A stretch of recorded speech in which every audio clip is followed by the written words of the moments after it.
Howdy neighbor, how is your garden growing?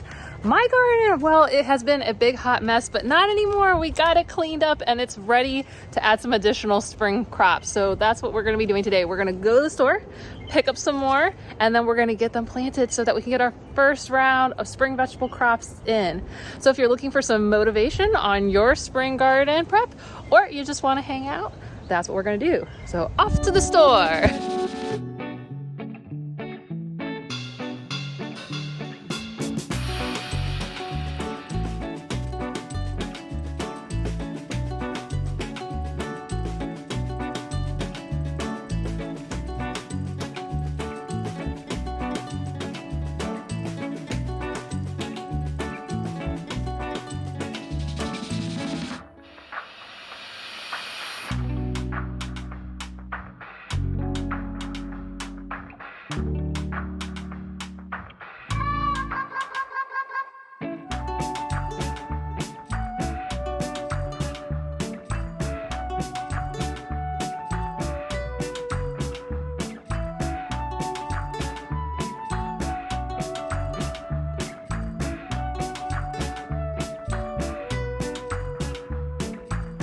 So we've made it to Home Depot and I am excited because the prices that we were seeing through the winter have definitely come down. They have definitely increased their inventory of small vegetables. And I don't mean just like the fruits small, I mean like the plants that you can buy much smaller. So we can get some tomatoes, we can get some peppers on deal. Because here's what we gotta buy today. I have that back bed that we still need to fill in, my 4 rows. So I picked up 5 peppers, really good deal at Wilcox. It was like $1.99 per plant. And then we originally said we need to get 12 peppers in there. So I need to pick up at least 7 more peppers for that bed. And then in the front bed, we're gonna be putting eggplants that Freda gave us. So that's already taken care of. But now that we've cleaned up all the arches, we can put way more tomatoes on them. And while I do have seeds I can start, I really wanna get this going because this has been an unusually hot February leading into March. So I want to get those tomatoes going. So if I can pick them up for a deal, and there I'm estimating, I don't know, somewhere between like 9 and something, I don't know.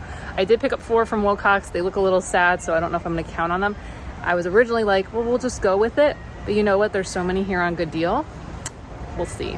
So let me go grab a cart and I'll show you what stuff they got. So with the list of things that I want to get, they've got like so much out right now. So if you're one of those ones where you don't have like a good local nursery, you don't feel good about starting, check your local Home Depot, check your local Lowe's. They may be having the plants at a much more affordable rate. During the winter time, we saw a lot of the plants, you know, we had tomatoes that were like $10, peppers that were like $10, $15, $25. And like the best you could do, the best you could do was like $9 for a while there. And then we kind of were in the $6 range for some. But now we can get some stuff that's like at $3 per plant, which is way more affordable, plus $6 for 6 plants, which is a whole nother deal. $1 per plant for a tomato or pepper is a pretty good ROI. So if you're not good at seed starting, I feel like these are good starts. Now, since they have these racks everywhere, I'm gonna have to go look around to see what all my options are. Because some of the things we talked about from peppers is jalapenos, which I already grabbed.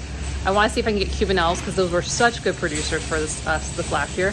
And I was thinking about doing some banana peppers, but I want to see what my options are. And yeah, and same with tomatoes. You know, we know that typically small fruiting tomatoes are going to do way better, especially with a hotter spring coming. You know, having those fruits that are going to turn pretty quickly, like your Romas, your grapes, your cherry tomatoes, you'll often have a much better yield than just doing something like a large, like a beefsteak or a heat master. You maybe find yourself much more prone to having bugs get to them before you do. So let's go see what we can get and how good of a deal we can get, because maybe I'll buy extra plants. But then where am I going to put them? Oh, I don't know. We'll just figure that out later. So where I'm looking first is at all of these 6-packs to see what varieties, because those are going to be some of my best deals. That's basically $1 per plant. And for something like a tomato and pepper, that's a pretty good return on investment that you should be able to like pay for itself rather quickly. So we'll focus on what varieties we can get there before we move into like our $3 individuals, or we even got like a $6 4-pack, which I still feel like is a really, really good deal. So let me see what varieties we got right now. This 6-pack, we've got a hybrid big boy. We tried these before and did not have good success. We got a couple tomatoes, if I think I'm thinking back to last year, but honestly, because the fruit tends to be on the bigger side, see it's a 16 to 32 ounce, that means it's 1 to 2 pounds. It takes a lot longer for each tomato to form. And now that we're in March and we have a lot of moths and butterflies in the area, we know we're gonna get caterpillar action that's very likely to damage the fruit before we're gonna collect it. So I would stay away from things like the big boys. Yeah, big boy, it looks like there's a lot of big boy. So I'm not gonna try any of those. Now a really good one, and I've done this one from seed, is Sweet 100. You got these smaller fruit and they're sweet, and you're gonna get a pretty quick yield. So you can say 70 days to harvest. That's from seed planting. And these ones, you're gonna get a lot of fruit. So I would recommend something like this if you want to make sure, especially if you're new, you're definitely going to get a harvest. And you can see these are great for salads or like a primavera pasta. Now, a variety that a lot of people have success with, I haven't particularly grown Romas, but I know a lot of people have done a lot of harvesting. I would consider doing a Roma, and even though it's $3, because these are going to stay 6 to 8 ounces, you have a high likelihood of getting a pretty good harvest, and you'll pay back that $3 rather quickly. And with some of the latest numbers that we're seeing at Publix, I think Ben said it was about $3 per pound of tomatoes. So you just need to get 1 pound and you paid for that plant. So you get 2 pounds, you're ahead. Another variety tomato that you should definitely consider are cherry tomatoes. Not very big, only $3. It says 75 to 90 days to harvest, but honestly, you're probably gonna start getting harvest way before then. And since it's only about 2 pounds, you can easily pay back for this plant if you get it in at the right time. I would stay away from any of these big boys. Even better boy at £1 for a fruit. This would have been a good one to get in January because we don't have the pest pressure and the heat and the sun intensity, but most likely that one's gonna fail on you. Now, something I would definitely stay away from is all of these lettuces and cabbages. We've heated up too quickly that these are most likely gonna bolt on you. I know everyone from Sarasota up to Spring Hill over here on the west central coast has already said their lettuce is bolting. My lettuce hasn't started bolting yet, but that doesn't mean it can't soon. So if we're gonna put some dollars against the plant, just stay away from lettuces now, even though they have them at the store. Now looking at some of these ones down here, I know some people have had some success with Celebrity. This may be one of the ones that's growing on my trellis right now. This or this, not sure. We did not have good success with this last spring, probably more due to shade issues than anything else, but overall I have not been a big fan of Bonnie Original. I feel like it's barely paid for itself, so I would stay away from that. I've never tried Bradley before, so something people may want to try and see. And I know people are looking for those slicer tomatoes. They're just gonna tend to be really challenged at this time of year. Another one that I know a lot of viewers are saying don't buy right now is cilantro. Many people in Central South Florida have said cilantro has already bolted on them. Well, the only good thing about cilantro is that if it bolts, then you get coriander, so it's good for growing coriander then. Now it comes to pepper varieties, jalapeno, definitely consider doing this one, but since I already got jalapenos, I don't need that many jalapenos. Sweet peppers, California Wonder. Don't know if I've ever tried this one. If this is what their green pepper usually is, then it's done okay. Not the best, but also not the worst thing. I tend to have much better time with these hotter peppers just because they tend to be more pest resistant and they tend to be more heat tolerant because they typically were hybridized or developed in the Caribbean or the Gulf of Mexico region, so they tend to be able to handle our weather a lot better. So just looking at some of the options they have here, they have this Thunderbolt, and when you read the back of it, it actually says it's a Marconi pepper, which I did grow last year and we had very solid success. Though once we hit the summer, it completely fizzled out on me. Bananarama, I am very interested because I love banana peppers. So we're gonna definitely get some of those. I'm trying to see what I can get in this 6-pack, but it looks like this is mostly bell peppers. I don't know. But what's interesting is all these were grown down in Miami, Florida. So that's something, which may explain why some of them are looking very, very, very, very leggy. Though these ones look okay, but some of them do not. So here's what I have grabbed so far. First, I got 2 of these Thunderbolt sweet peppers, which are a Marconi type, which we did pretty well with last year. And then I got 4 of the Bananaramas, which are a sweet banana pepper.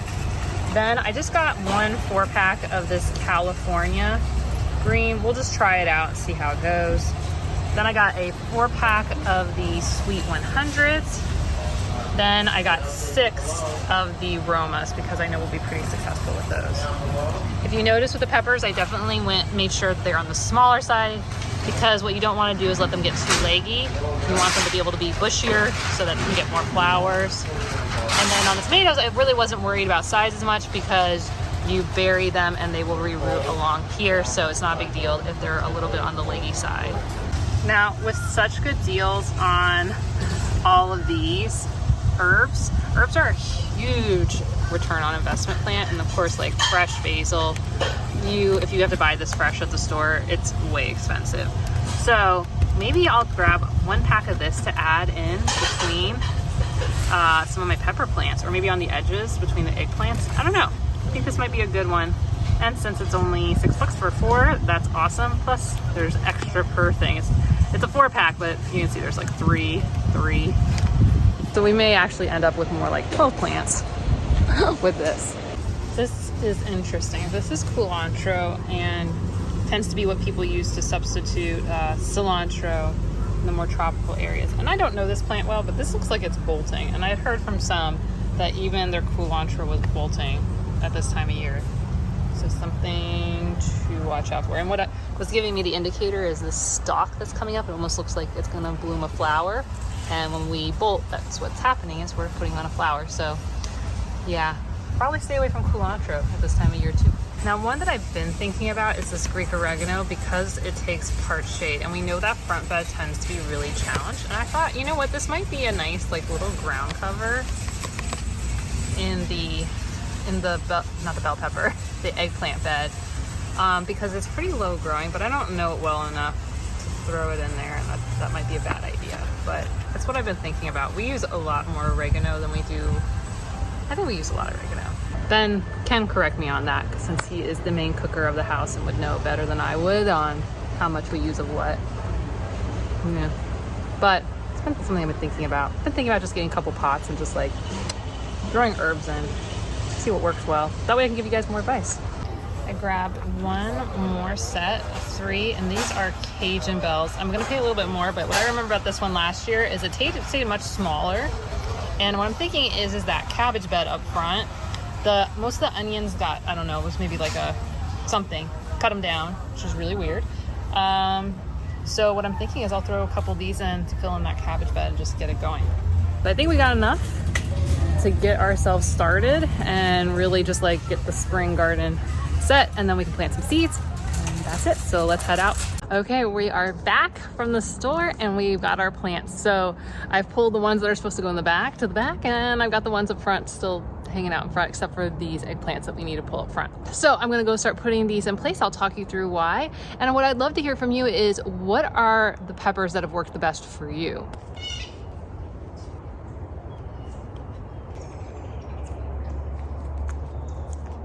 So what I did is I kind of went hottest to least hot. So we got our California Wonders over here. We'll put them in the triangle pose. So we have a California Wonders on this side. Then it goes to Cubanelle, the sweet banana ramas, then the Thunderbolt Marconis, and then our jalapenos. And the thing is that with pepper plants, you want to put them about 2 feet apart. One, so that you can create access so you can see things, access for pollinators so that they can, you know, do their thing so that you get peppers.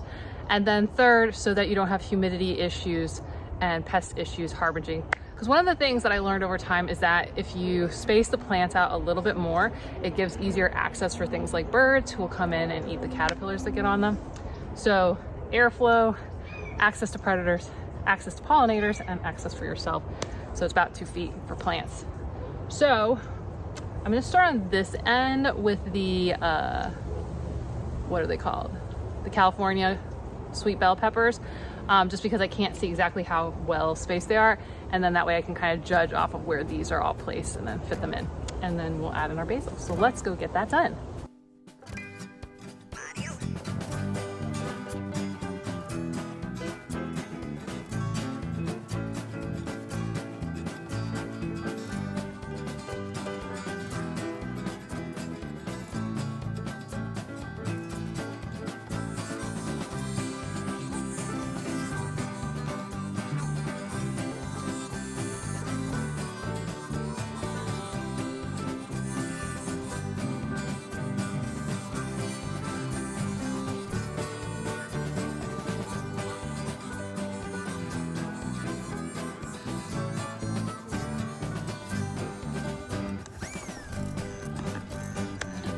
Okay, so now that we've got our peppers planted, we've got our 4 basils. Now I was thinking we would do one on either end between the eggplants, which will restrict their airflow a little bit and probably a bad idea.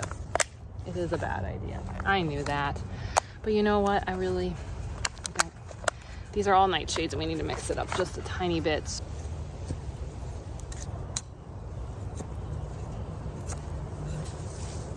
So I put in my basils. I know they're really tight to these eggplants, but I'm not as worried about that because my intent is to keep them pretty pruned because they tend to bolt probably about a month or 2 from now. So if I keep them just, you know, if I just keep going with them and keeping them pretty low to the ground, I'll hopefully get a lot of harvest. My intent's just like grab a bunch, dry it in the house, grab a bunch, dry it in the house. So this gets this bed planted. What I am gonna be doing after this video, well, not like after this video, but in the next day or 2 after this video is I'm gonna be doing another round of liquid nitrogen additive because we know that the soil is not really soil and more sawdust than anything, which means it's sucking some of the nitrogen out, which you can see from things like the eggplants in the area look a little bit like nitrogen's pulled from them. So I'll be doing that off camera, no big deal. So let's get up front and let's plant eggplants, tomatoes, and a few more peppers. Yeah.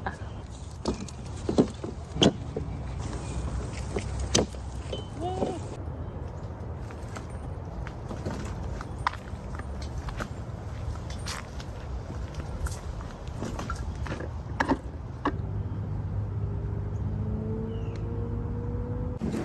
So we're gonna put our Cajun bells down in here. I know I've got a couple like onions or whatever, but like this cabbage is totally gone. That onion's probably not gonna make it, so we'll just go ahead.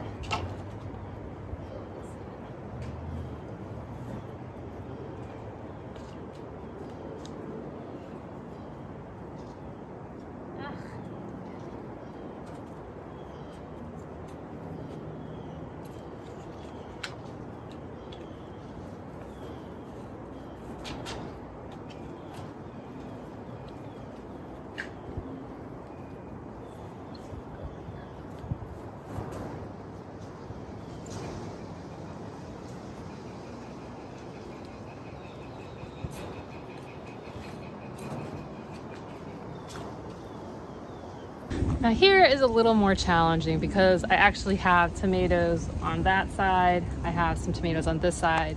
There's a couple of wild Everglades tomatoes that are growing on the other side. And then I threw some cuttings in the ground. Looks like they're doing okay, but we're gonna just fill in as if I hadn't put cuttings in the ground. So I'm gonna put all 4 beefsteaks over here because if they have any chance of producing, it's on this side, which, are these the cuttings I threw in yesterday? They look really good. Well, we'll see. So we'll just do these 4 right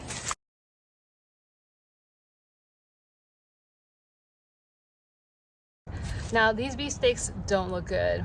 They look like they're probably gonna end up dying. Well, they might, I don't know. The challenge is that normally you could have planted them deeper to try to give them a little bit more advantage, but with the way my soil is acting right now, it doesn't seem to be working very well. But I'm not that worried because we got tons of Everglades tomatoes over here that are trying to take off. So one way or the other, I'll have lots of tomatoes. But we'll try these beefsteak.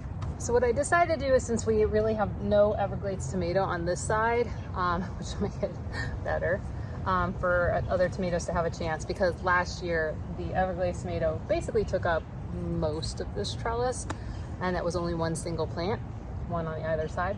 So since I got nothing on this side, I will put Romas in here because I feel like these are going to do much better, and the plants on this side had tended to do very well. So if the variety is good, it should have a good chance of doing well. So all 6 Romas on the western side of our east trellis. The nice thing is that we got very rich soil. So where I have problems in those new beds in the back, no problems here. Other than a mess of weeds at the moment.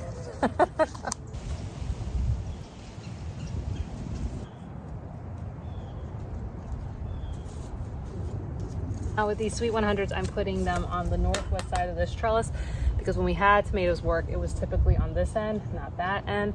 And that end already has some like wild Everglades tomatoes on it. So we'll let those keep doing what they're doing. And we will just put these sweet 100s on this end.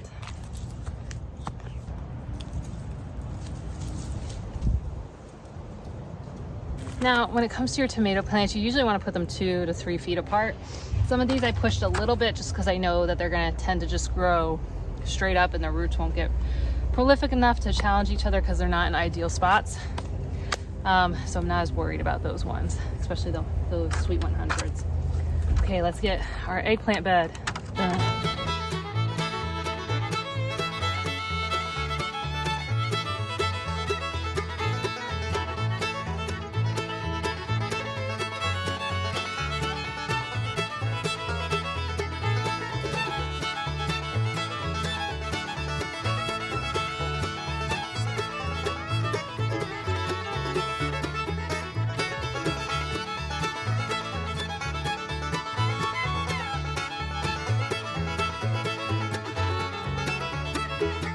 So we got our eggplants in, we got our peppers in, we got our tomatoes in.